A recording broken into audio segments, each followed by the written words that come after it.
27ஆம் தேதி ஞாயிற்றுக்கிழமை 2 மணி அளவுல இந்த ஒரு சம்பவம் நடந்திருக்கு. அந்த சமயத்துல அவர் காதலிச்ச அந்த பெண்ணுடைய சகோதரனும் அந்த ஒரு இடத்துக்கு வந்திருக்காங்க. வந்து அந்த பெண்ணே தான் வந்து அனுப்பிச்சு வச்சிருக்காங்க. அதாச்சும் அம்மா, அப்பா கிட்ட பேசணும். என் பிரதர் கூட நீங்க போங்க அப்படிங்கிற மாரி அனுப்பிச்சு வச்சதா சொல்லப்படுது. ஹாஸ்பிட்டல்ல இருந்து 200 மீட்டர்ஸ் தள்ளி அப்புறமா அந்த பைக் நின்னு இருக்கு. அங்க இருக்கக்கூடிய ஒரு மரத்துக்கு அடியில நின்னு 2 பேரும் திரும்பி பேச ஆரம்பிச்சிருக்காங்க. அதாச்சும் அந்த பெண்ணுடைய பிரதர் அந்த ஒரு சமயத்துல என்ன பேசியிருக்காரு அப்படின்னா, என்னுடைய சிஸ்டர் கிட்ட இனிமே நீங்க பேசுறத விட்டுருங்க. இதுக்கு மேல இது போச்சுன்னா இது வேற மாரி ஆகும். நான் நெறைய தடவ உங்ககிட்ட வார்ன் பண்ணிட்டேன். ஆனா திரும்ப திரும்ப நீங்க இதையே பண்ணிட்டு இருக்கீங்க.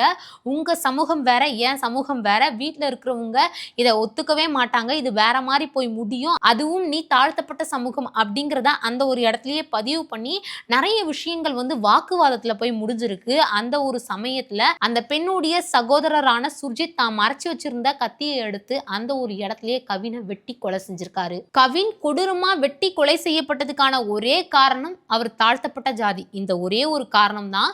கொலை செஞ்ச சுர்ஜித் தானாவே போலீஸ் ஸ்டேஷன்ல போய் ஆஜரும் ஆகியிருக்காரு.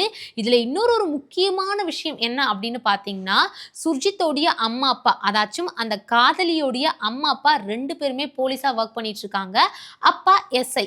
ஸோ இந்த ஒரு விஷயத்த வச்சு உறவினர்கள் என்ன சொல்றாங்க அப்படின்னு பார்த்தீங்கன்னா, அவங்களுடைய அம்மா, அப்பா தூண்டுதலின் பேர்ல தான் சுர்ஜித் கவின கொலை செஞ்சிருக்காரு. இதுக்கு முழுக்க முழுக்க காரணம் அவங்க அம்மா, அப்பா தான்.